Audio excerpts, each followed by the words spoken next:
ગુજરાત રાજ્યના ભરૂચ જિલ્લાની અંદર ઝઘડિયા તાલુકાના સિયાલી ગામે જ્ઞાનયોગ દર્શન આશ્રમમાં આપણે આવ્યા છીએ.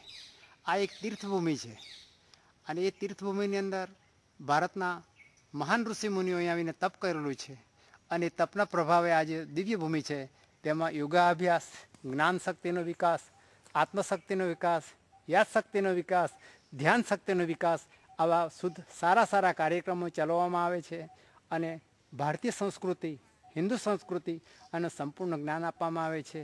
યોગાભ્યાસ વિશે યોગાભ્યાસના આસનો, જ્ઞાન શક્તિના આસનો અને ધ્યાન શક્તિના પણ આસનો શીખવવામાં આવે છે અને હજારો નહીં પણ લાખો વિદ્યાર્થી આશ્રમનો લાભ લે છે. અને અહીંના જે ગુરુજી છે તે મોટી સ્કૂલોની અંદર એના પ્રોગ્રામો આપે છે જેથી બાળકોનો વિકાસ થાય, એમની યાદશક્તિ વધે, એમની આત્મશક્તિ વધે, એમની ધ્યાન શક્તિ વધે, એવા પ્રોગ્રામો પણ અહીં આપવામાં આવે છે. અને તદુપરાંત સરસ્વતી ઉપાસનાની પુસ્તિકાઓ વિનામૂલ્યે બાળકોને વિતરણ કરવામાં આવે છે. તદુપરાંત સરસ્વતી માતાની યાદશક્તિના યંત્રો પણ એ બાળકોને આપવામાં આવે છે જેથી ભારતનો નાગરિક, ભારત સંસ્કૃતિનો નાગરિક જ્યાં જાય ત્યાં પોતાની આત્મશક્તિનો વિકાસ કરે, પોતાના દેશનું કલ્યાણ કરે, પોતાના જીવનનું સાર્થકનું કલ્યાણ કરે, એવા જે પ્રોગ્રામો છે, એવી જે માહિતી છે, એવી જે વસ્તુઓ બધુંથી શીખવામાં આવે છે. અને તદુપરાંત મનુષ્ય એક વિચાર માત્ર પ્રાણી છે અને એ વિચારો, એના સાત્વિક વિચારો આવે, એને સત્વગુણનો ઉલ્લેખ થાય અને માતા પિતાની સેવા કરે, રાષ્ટ્રની સેવા કરે, તદુપરાંત પોતાના ગામની સેવા કરે, એવા સારા વિચારો આપવામાં આવે છે જેથી મનુષ્ય જન્મ સાર્થક થાય. હવે આપણે ધીરે ધીરે જ્ઞાનયોગ દર્શન આશ્રમમાં ગઈએ છીએ અને ત્યાં આગળ આવેલા અમરનાથ મહાદેવ, જે અમરનાથ મહાદેવ બરફાની શિવલિંગ છે, તેના આપણે દર્શન કરીશું. માટે એ દર્શન ગુફા જઈએ છીએ અને ગુફાની અંદર જે બરફનું શિવલિંગ છે તે સ્વામીજીની જે પ્રેરણામાં લી છે, જે અમરનાથની, તેના ઉપરથી બનાવેલું છે. ત્યાં આપણે પ્રવેશ કરીએ છીએ અને ત્યાં આપણે જવાની કોશિશ કરી રહ્યા છીએ. હવે અમરનાથની ગુફાની આજુબાજુ સુંદર સરસ મજાનો બગીચો છે, જે હમણાં તમને થોડી વારમાં દર્શન થશે. અને ત્યાં આગળ પુષ્પો છે, રાતરાણીના પુષ્પો છે, ગુલાબના પુષ્પો છે, અનેક પ્રકારના પુષ્પો છે. અને અહીંયા આગળ ભક્તો શ્રાવણ મહિનાની અંદર 1 લાખથી પણ વધારે અહીં આવે છે અને એ દર્શનનો લાભ લે છે. આ અમરનાથ એ કાશ્મીરમાં આવેલા અમરનાથ એવું જ છે અને તેના કરતાં પણ સુંદર અને દેખાવમાં દર્શનવાળું છે અને એનો મહિમા દિવ્ય છે. એ દિવ્ય મહિમા કઈ રીતે છે કે એના દર્શન માત્રથી આપણે વિચાર શુદ્ધિ થાય છે, વાણી શુદ્ધિ થાય છે, જ્ઞાન શુદ્ધિ થાય છે અને આચરણ શુદ્ધિ થાય છે અને મનુષ્યનું જીવન સફળ થાય છે. માટે હવે અમરનાથ ગુફાની આપણે સન્મુખ આવી ગયા છે અને ત્યાં બરફનું શિવલિંગ છે, તેને આપણે દર્શન કરીશું. જય અમરનાથ. જ્ઞાનયોગ દર્શન આશ્રમના જ્ઞાનેશ્વર હનુમાનજી મહારાજના દર્શન માટે આપણે જઈએ છીએ. આ હનુમાનજી મહારાજ 700 વર્ષ પ્રાચીન છે અને એમનો ઇતિહાસ ભારતીય પુરાતત્વ ખાતું એને નક્કી કરેલું છે કે આ જે મૂર્તિ છે 700 વર્ષની છે. મંદિર અત્યારે નવું છે પણ એ મંદિરની અંદર જ્ઞાનેશ્વર હનુમાન છે અને એમની કૃપાથી વિદ્યાર્થીઓમાં જ્ઞાન શક્તિ વધે એના માટેની અમે કોશિશ કરી રહ્યા છીએ. અને 10 શનિવારે અહીંયા આગળ હજારો માણસો દર્શનાર્થે આવે છે. ને બાજુ પર સંત શ્રી નરહરિદાસ મહારાજની એક સમાધિ છે અને સમાધિમાં સ્વામીજીએ જીવતા સમાધિ લીધી હતી અને તેનો આ એક સમાધિ બનાવેલી છે અને ત્યાં આગળ પણ શ્રદ્ધાળુઓ આવે છે અને પોતાની આસ્થાથી એમને પૂજા અર્ચના કરે છે. હવે અત્યારે આપણે હનુમાનજી પાસે આવી ગયા છે, જે જ્ઞાનેશ્વર હનુમાન કહેવાય છે અને એમની ભક્તિથી હજારો આદિવાસીઓ અને અહીંના ભક્તો બધા પોતપોતાની રીતે શાંતિ અને સુવિચાર પ્રાપ્ત કરી રહ્યા છે. જ્ઞાનેશ્વર હનુમાનજીના મંદિરમાં બેસી રહ્યા છે આપણે અને બોલો શ્રી જ્ઞાનેશ્વર મહાદેવનો જય જય. અત્યારે જ્ઞાનેશ્વર મહારાજ નજીકમાં જ રામેશ્વર મહાદેવ આવેલા છે અને રામેશ્વર મહાદેવ એ રામચંદ્રની ઈચ્છા ત્યાં આવેલા છે અને એમની સ્થાપના આપણે કરી છે. માટે રામેશ્વર મહાદેવ અતિ સુંદર છે અને એમની કૃપાથી આ આશ્રમની અનુપ વૃદ્ધિ થઈ છે અને એમાં વિકાસ થયો છે. માટે આગળ રામેશ્વર મહાદેવ નામ પડેલું છે. અને સાથે એની અંદર જે સ્તુતિઓ છે ભક્તોને ગાવા માટે એ પણ અમે આપેલી છે. હનુમાન ચાલીસા પણ આગળ રોજે બોલાય છે અને ભક્તોને પોતાની જે કામના હોય તે પૂર્ણ કરવામાં હનુમાનજી જ્ઞાનેશ્વર મહારાજ અને રામેશ્વર મહાદેવ સહયોગ આપે છે. એમની કૃપાથી મનુષ્ય જીવન સાર્થક થયેલું છે. માટે એની ભક્તિ કરવા અમે બધા તમને ભલામણ કરીએ છીએ, પ્રાર્થના કરીએ છીએ કે જેથી તમે આ પોતાનું જીવન છે એ સુખમય, શાંતિમય, પ્રભુમય, આત્મશક્તિમય બનાવી શકો એવી શુભેચ્છા. રામેશ્વર મહારાજ કી જય. જ્ઞાન દર્શનના, જ્ઞાન યોગ દર્શનના શ્રી રામજી મહારાજના મંદિર આપણે આવ્યા છીએ. અને જ્યાં ગણેશજીનું પણ મંદિર છે, સરસ્વતીનું મંદિર છે. એ મંદિરનો પ્રવેશ દ્વાર છે, એની નજીક આપણે ઊભા છીએ. અને આપણી જે મનની શાંતિ એના માટે અત્યારે અમે જ્યાં આગળ પ્રયાસ કરીએ છીએ અને એના દર્શન કરીએ છીએ. અહીં સવાર સાંજે આરતી થાય છે, જપ થાય છે, હોમ થાય છે, હવન થાય છે. માટે આપણે મંદિરમાં હવે પ્રવેશી રહ્યા છીએ અને એ મંદિરનું ભગવાન રામચંદ્રનું દર્શન કરીશું. રાજા રામચંદ્રજી એવું કહેવાય છે કે જ્યારે વનવાસ ગયા ત્યારે આ ગામ પરથી આ સિયાલી ગામે રહીને પસાર થયા અને એમને રાતવાસો લીધો હતો.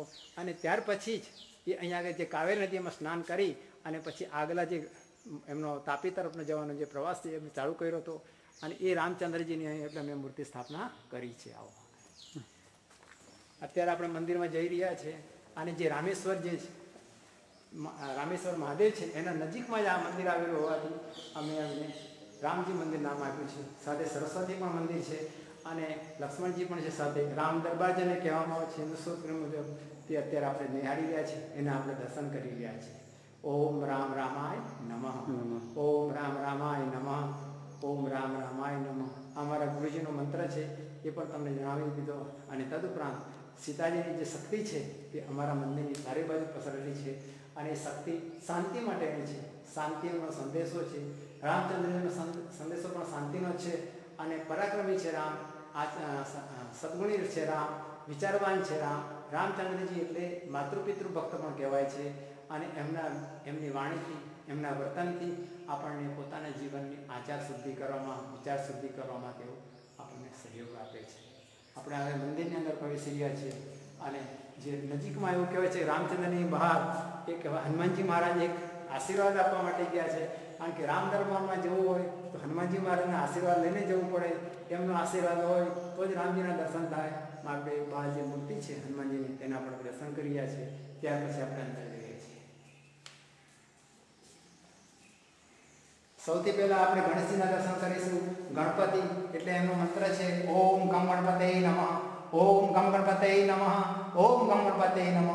એ રિદ્ધિસા દેવતા છે, સિદ્ધિના દેવતા છે, જ્ઞાન શક્તિના દેવતા છે, હિન્દુ સંસ્કૃતિનું પ્રતીક છે, મંગલમય છે. દરેક જીવનમાં આપણે જીવનનો સાથ મળેલો છે. માટે આ મંત્ર છે ઓમ ગમ ગણપતે નમઃ. હવે બાજુ પર એની બાજુની અંદર સરસ્વતી માતા બિરાજેલા છે એટલે સરસ્વતી માતા પણ આપણે દર્શન કરીશું. અને સરસ્વતી માતા એટલે જ્ઞાનની દેવી છે, જ્ઞાન શક્તિ વધારવાની દેવી છે, આત્મશક્તિ વધારવાની દેવી છે, યાદશક્તિ વધારવાની દેવી છે. જેથી આપણા મનના વિચારો સારા થાય, વાણી સારી થાય, વર્તન સારું થાય. માટે સરસ્વતીની કૃપા જીવનમાં દરેકને હોવી જોઈએ. બાળકોને હોય, યુવાનને હોય, વૃદ્ધને હોય, કે જેથી વાણી, વિચાર અને વર્તન સુધરે. માટે સરસ્વતી એવી શક્તિ છે કે જેથી આપણી માણસની કિંમત થાય છે. અને એની કૃપા માટે અહીં હજારો માણસો આવે છે, હજારો બાળકો આવે છે અને બાળકો એમાંથી પ્રેરણા પણ મેળવે છે. અત્યારે આપણે રામચંદ્રના દર્શન કરી રહ્યા છીએ. બાજુમાં સીતાજી છે, લક્ષ્મણજી છે અને રામ દરબાર કહેવામાં આવે છે. આ રામ દરબારની અંદર રામ એમની ઈચ્છા ભગવાન જ્યારે હમણાં ગામના લોકો એવું કહે છે, આજુબાજુના ગામના લોકો એવું કહે છે કે જ્યારે રામચંદ્રજી વનવાસ ગયા હતા ત્યારે આ જ ગામની અંદર એમણે એક રાત્રિવાસો કર્યો હતો અને એમની ઈચ્છાથી જ અત્યારે રામ દરબાર સ્થાપિત થયો છે. આ રામની મૂર્તિ બહુ ભવ્ય છે, અતિ સુંદર છે અને નયનરમ્ય છે કે જે તમે દર્શન કરતા તમને કહેશે કે ખરેખર રામચંદ્રજી મેં દર્શન કર્યા એવી એમની પ્રભા છે, એમની દેવી શક્તિઓ છે. અને અહીં રામ નિવાસ કરેલો હતો એટલે આ રામ મંદિરની સ્થાપના કરી છે અને એમની જગ્યા જાળવી રાખી છે. આ રામ મંદિરની સ્થાપના અત્યારે 6 ડિસેમ્બર સંવત 2009માં કરી છે અને દર્શન માટે અમે એની સ્થાપના કરી છે. 6 ડિસેમ્બર ધ્યાનમાં રાખજો, 6 ડિસેમ્બર ગુરુ પુષ્યામૃત યુગમાં પુષ્ય નક્ષત્રમાં એની સ્થાપના કરી છે અને વિદ્વાન બ્રાહ્મણો દ્વારા એની પ્રાણ પ્રતિષ્ઠા થઈ છે. અને પ્રાણ પ્રતિષ્ઠા એટલી સુંદર થઈ હતી કે જેથી સ્થાપના થઈ અને તે દાથી અહીં હજારો માણસોના દર્શને આવે છે. અને આ જે પવિત્ર ભૂમિ છે, આ રામચંદ્રની યાદની ભૂમિ છે, એને લોકો દર્શન માટે આવે છે અને પોતાની વાણી, પોતાનો વિચાર, પોતાની જે શક્તિ છે એ પ્રમાણે વર્તવા માટે લોકો કોશિશ કરી રહ્યા છે અને જીવન ધર્મમય, પ્રભુમય, આનંદમય, સુખમય, શાંતિમય જાય એવો દરેકને સંદેશો આજે ભૂમિ આપી રહી છે. અને ભરૂચ જિલ્લાની સર્વશ્રેષ્ઠ જગ્યા છે અને આની અંદર લોકો પ્રેરણા મેળવે છે અને આનંદ થાય છે. રામ રામાય નમઃ, ઓમ રામ રામાય નમઃ, ઓમ રામ રામાય નમઃ. આપણે અત્યારે બાબા અમરનાથના બગીચામાં ફરી રહ્યા છીએ. અહીંયા આગળ પુષ્પો જે છે એ ઘણા ખુશ્બુદાર છે અને બાબા અમરનાથનું મંદિર એ ભરૂચ જિલ્લાના કાવેરી નદી કિનારે આવેલું છે. એ કાવેરી નદી એટલી સુંદર નદી છે કે જ્યાં શ્રાવણ મહિનાની અંદર હજારો તીર્થવાસીઓ સ્નાન કરે છે અને પોતાના પાપોને પણ ધોવે છે. અને તદુપરાંત આ ઋષિમુનિઓની નદી છે, અહીં સંત ઘાટ છે, અહીંયા આગળ જય બ્રહ્મા આપણે અમારા બાબાનો પણ આ ઘાટ છે અને ત્યાં હજારો માણસો સ્નાન કરવા માટે આવે છે. આપણે એના પગથિયા ઉતરી રહ્યા છીએ અત્યારે અને ત્યાં આપણે દર્શન કરીશું કાવેરી નદીના, જેના પાણીની અંદર શુદ્ધ પાણી છે. આ એટલું બધું શુદ્ધ પાણી છે કે એને સીધું પીએ તો પણ કંઈ વાંધો આવે એવો નથી અને સારું લાગશે. માટે એ નદીનું આપણે સ્નાન કરીશું અને ત્યાં આપણે દર્શન કરીએ છીએ. માટે એ નદીમાં જોઈએ છે અહીં પાક્કો ઘાટ છે અને એ ઘાટ એટલો બધો સુંદર છે કે એને જોતા દર્શન માત્રથી આપણને આનંદ આવે એવું છે. માટે અહીંની પ્રકૃતિ જે છે એ પણ જોવાલાયક છે. અહીં આંબાના વૃક્ષો છે, સામે નદીની બાજુ પર નાળિયેરીના વૃક્ષો છે, જે નાળિયેરીઓ લગભગ સેંકડોની સંખ્યામાં આવેલી છે અને નદીના સુંદર દર્શન થાય છે.